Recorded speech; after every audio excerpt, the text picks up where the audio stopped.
This is the brief on null and zero equality logic in JavaScript. All right, today we're jumping into a classic JavaScript coding trap. Picture this. You've got two variables. Variable x is set to null, and variable y is set to 0.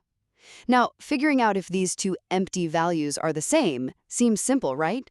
Well, it's actually a pretty tricky logic puzzle. First up, let's talk about loose equality. You know, the double equals. You might think JavaScript just automatically converts null into a 0 here, but that's the catch. It doesn't. See, null is pretty exclusive. It only loosely equals undefined or itself, never a number like 0.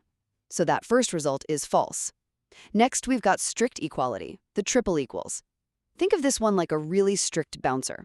It checks your data type before it even looks at the value.